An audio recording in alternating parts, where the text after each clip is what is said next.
नमस्कार, मैं हूं सिद्धार्थ शुक्ला और आप देखना शुरू कर चुके हैं SPN9 न्यूज।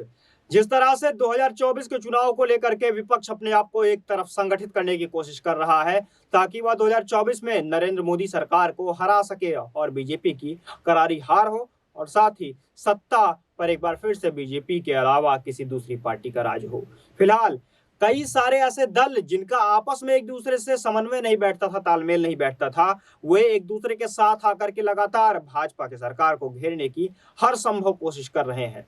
यही एक बात है जिसके कारण देखने पर लगता है कि सभी विपक्षी दल एक दूसरे के साथ मिलकर के आगे आ रहे हैं और प्रधानमंत्री नरेंद्र मोदी के सरकार को गिराने के लिए या फिर कहीं कि 2024 के चुनाव में जीत दर्ज करने की कोशिश कर रहे हैं। इसी बीच जब नई दिल्ली स्थित Nehru memorial museum and library की नाम को बदल करके प्रधानमंत्री मेमोरियल एंड लाइब्रेरी कर दिया गया तो इस बात से विपक्ष दल इतना आहत हुआ कि उन्होंने एक के बाद एक कई सारे तंज कसे प्रधानमंत्री नरेंद्र मोदी के ऊपर। और अब कांग्रेस के तंज कसने के बाद अगला नंबर था शिवसेना का और शिवसेना के राज्यसभा के सांसद संजय राउत ने इस बारे में मोदी सरकार के ऊपर तगड़ा बयान दिया है। उन्होंने कहा है कि मैं इस बात से सहमत तो नहीं हूं कि केवल नेहरू म्यूजियम के अंदर केवल और केवल प्रधानमंत्री नेहरू की ही प्रतिमाएं या उनसे जुड़े सामान होने चाहिए, बल्कि इसके अंदर बाकी प्रधानमंत्रियों के लिए भी जगह बननी चाहिए। एक अलग से सेक्शन होना चाहिए जहां पर अन्य प्रधानमंत्रियों से जुड़ी हुई चीजें, उनके चीजें और उनके जो है धरोहरें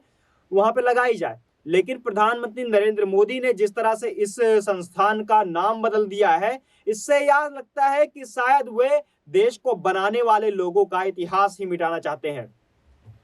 इसके साथ ही उन्होंने यह भी बताया कि नरेंद्र मोदी की हमेशा से कोशिश रही है कि इतिहास को बदल दिया जाए और केवल अपने चेहरे को प्रमोशन किया जाए, अपने चेहरे को प्रमोट किया जाए। उन्होंने यह भी कहा कि छोटी मानसिकता के साथ में इतनी बड़ी राजनीति संभव नहीं है। और उसके बाद उन्होंने कहा कि प्रधानमंत्रियों के साथ में दूसरे प्रधानमंत्रियों को भी स्थान मिलना चाहिए।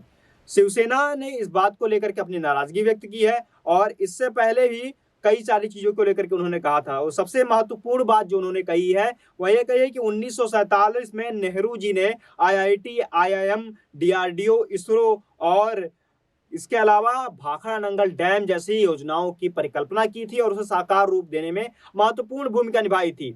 तो आप कैसे जवाहरलाल नेहरू की छवि की तुलना कर सकते हो अपने आप से? ये सारी बातें हैं। और इससे पहले जो है गौरव वल्लभ ने भी एक बहुत बड़ा बयान दिया था प्रधानमंत्री नरेंद्र मोदी के ऊपर कि उन्होंने अटल बिहारी वाजपेयी का एक बयान कोट किया था कि छोटे मन से बड़े राजनीतिक बातें नहीं हो सकती, छोटे मन से बड़ी राजनीति नहीं हो सकती है। और उन्होंने सीधे प्रधानमंत्री मोदी के ऊपर हमला बोला कि उनकी ऐसे हरकतें या उनके ऐसे काम जो लगातार एक के बाद एक कर रहे हैं वे छोटे मन को ही दर्शाती है। फिलहाल नरेंद्र मोदी सरकार की जमकर आलोचना हो रही है और विपक्ष उनके ऊपर हमलावर है उनकी नीतियों की वजह से और उनके आगामी चुनावी रणनीतियों की वजह से। फिलहाल इतना ही। देश और दुनिया की तमाम अन्य खबरों के लिए भी जुड़े रहिए हमारे साथ।